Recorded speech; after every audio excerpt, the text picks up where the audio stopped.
she's standing there. The Devi, the goddess, is standing there. All the devas, all the gods, all the male gods have got together and created her.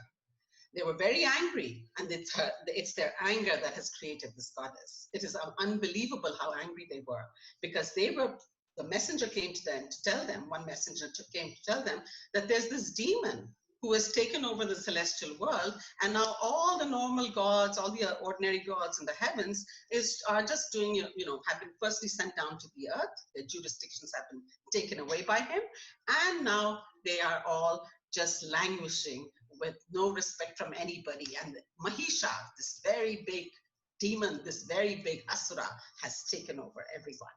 And they said, what do we do? You have to do something to help us. So they go to the three great gods. They go to Brahma, Vishnu, and Shiva. And it starts off with Brahma, Vishnu, and Shiva just getting angry, and out of their anger, from their forehead and from their eyes, there's an effulgence, there's this light that goes through, and this being gets created. It's like a mountain of gold, and this being gets created. And then after that, they keep on. All the other gods join in, one by one. All of them join in, and they create this woman.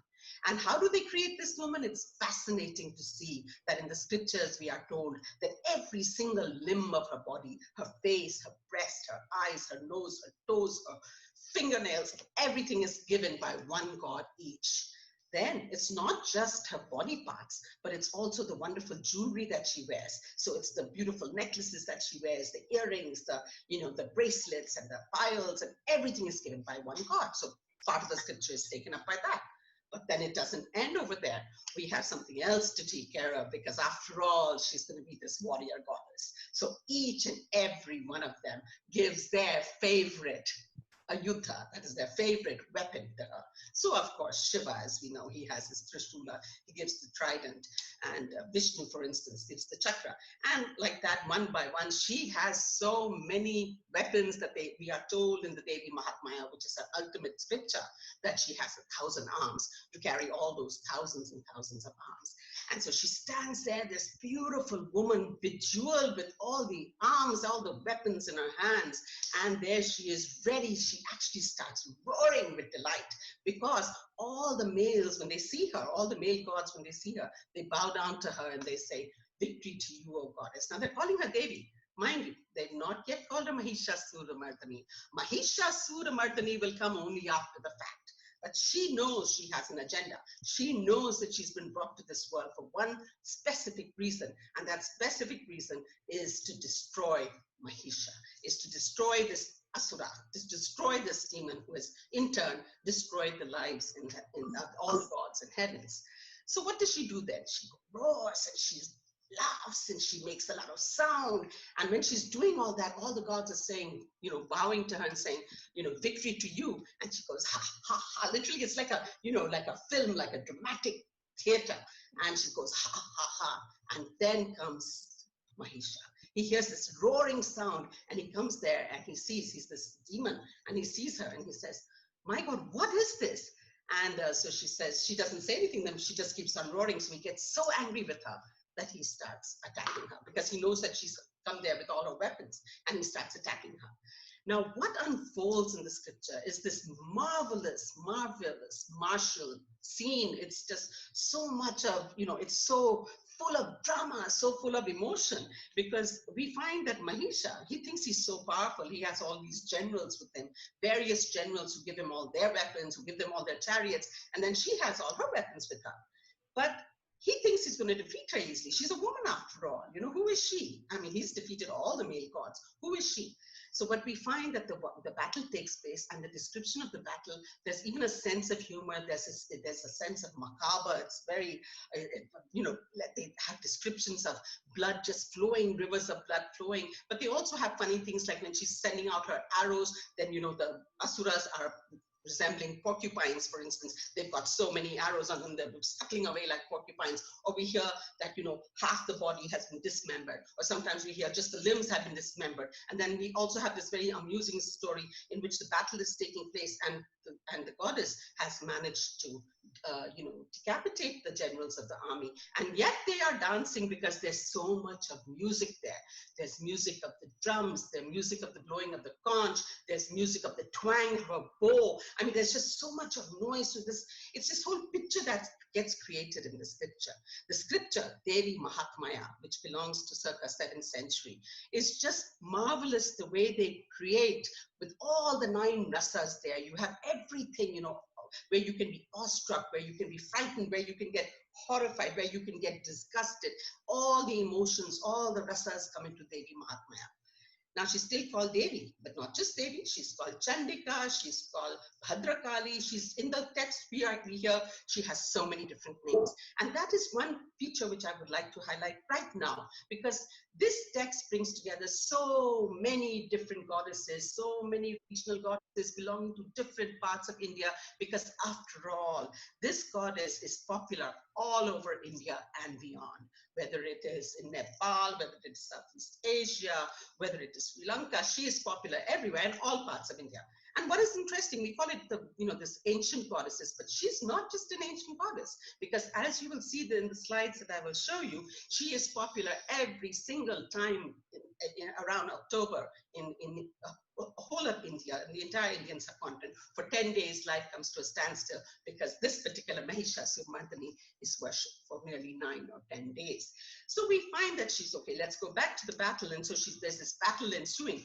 Now, what happens is when Mahisha's entire generals, it's like he's a little bit, I would say a bit of a coward, because once his generals all die, then he says, okay, now I have to come in by myself and fight. So he comes into the battlefield and he starts fighting with her. Now she has wonderful weapons. She has the noose, she has the trident, she has spears, she has pikes. She gets the noose and she puts it around his head. So the moment she does that, now he's a shape-shifting Asura. He's a shape-shifting demon. He shifts his shape. And then first he becomes the buffalo. Once he becomes the buffalo, she attacks him, she decapitates. Again, he immediately changes into a lion, then he changes into a man again. So as she's fighting with him, you can just see that he's going on changing his form.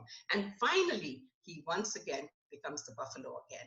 And we hear then what a buffalo is all about, how his hooves are working, how his horns are working. The horns are making the clouds disintegrate. The hooves are pounding up the earth. His lashing tail is just making the oceans overflow. So we have these descriptions of the buffalo. And then finally, she catches hold of him. She puts the noose around his neck. And just 1 minute, please. With that, she decapitates him. And he's dead, and nothing can be done about that. And everybody roars and everybody screams and says, oh, victory to you, goddess. You have removed this horrible man, this horrible demon from our lives. And he's decapitated. And we are told that she is the greatest goddess, and she's going to bring so much of luck to them throughout the year because this has happened. Now, why? What does this story tell us? We know for a fact that even now in India, so many parts of India, buffaloes are decapitated, buffaloes are sacrificed for the goddess. There's this whole belief that the goddess loses, there's so many ways of looking at it. The goddess loses her blood every month through menstruation. She needs blood. The goddess goes out to work for us and helps us in diseases, etc. So she needs the blood. She needs someone to be sacrificed. And what can be better than the buffalo? It is really sad because it's almost racist. When I was doing my research, buffaloes, we were told, there's a legend, there's a story, in fact, that when the devas, when the gods made the earth, they guffawed, and the asuras were watching and said, are you capable? Asura said, well, you made the earth, but there's nobody moving around. There are no human beings, there are no animals. They said, why don't you try?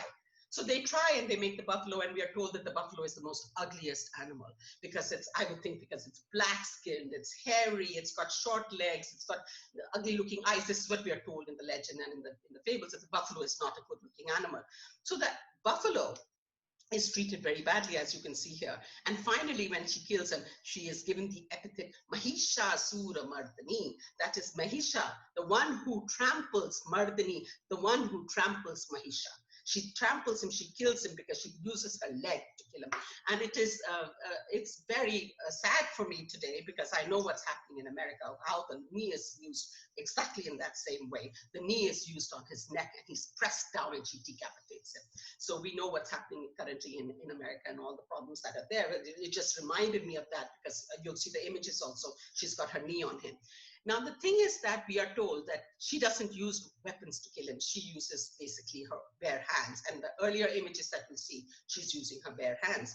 And we are told that Devi, the goddess, she dislikes him so much because, you know, he's full of tamas. He's full of darkness. He represents the darkness of human beings. The fact that we are all ensnared in the material world. You know, metaphorically, you can look at him as representing so many things that we need to get rid of every year when we worship this Durga or we worship Mahishasuramardini.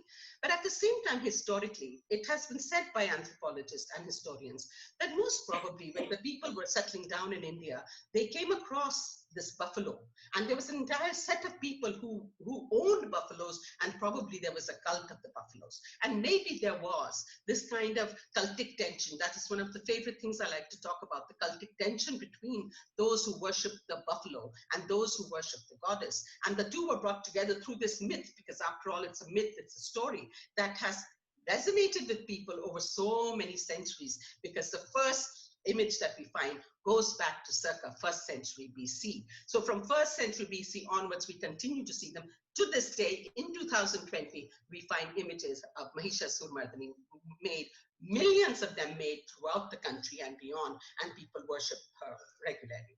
So what I would like to say is that the conflict between the two represents some kind of cultic tension. It also gives us an idea of sacrifice. It also is said that when Mahisha is ultimately killed, ultimately when he dies, after all, he has killed himself for the goddess. So it's also something good for him. It's not just harm being done to him, because after all, now he's going to attain salvation. So we're also told about that. So there are a lot of different threads and different ideas that come into this Durga and into Devi and into Mahishasuramardini.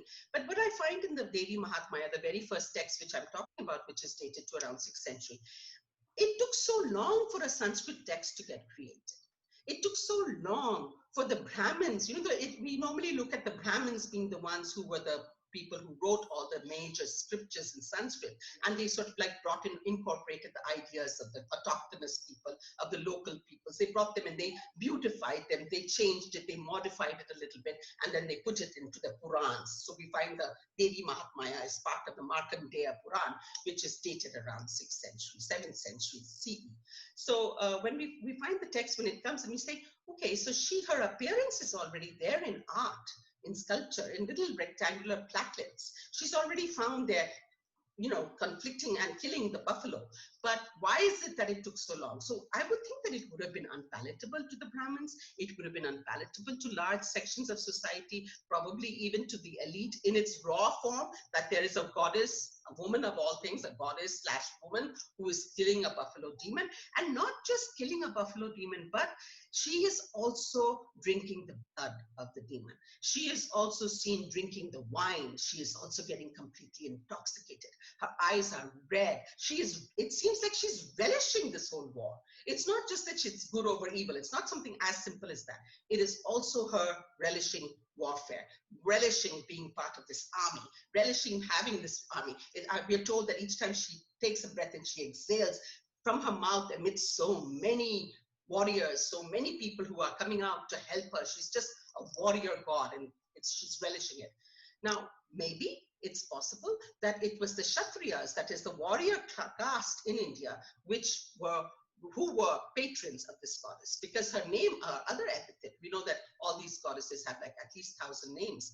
One of her names, popular names, is Durga. And Durga, if you do the etymology of Durga, Durga comes from Durg, that is fortress. And all the Rajas and all the Rajputs and all the kings lived in the fortresses. And we are told that she is the one who is impenetrable. She is the one who can never be defeated. So she may have been a patron goddess of the Kshatriya clan. And therefore we find that the richer people, the Kshatriyas, may have wanted her, and we know that before they went into battle, they would have an animal sacrifice. So this myth brings in animal sacrifice. This myth brings in the idea that we have to let the bad out of our mind. This brings in so much of history which we don't want to leave behind, but we have beautified it. We have not allowed that kind of rawness to stay in the myth. And so we don't hear today that she would get drunk. We do not hear today, in fact, there were people who were very unhappy when somebody pointed out that after all, your Durga drinks wine regularly and gets intoxicated. And there was a whole hue and cry among the RSS and among other, some other political parties saying that, how can you say that our goddess being like that? It's like, we've done a whole lot of defanging of the goddess when we say that she does that, and people don't believe it. But you go back to the scriptures and you'll find in the scriptures all the details are there. She's a meat-eating goddess. She's a wine-quaffing goddess. She's one who roars and yells and screams in delight when she's killing. She's feeling wonderful once she's decapitated Mahisha.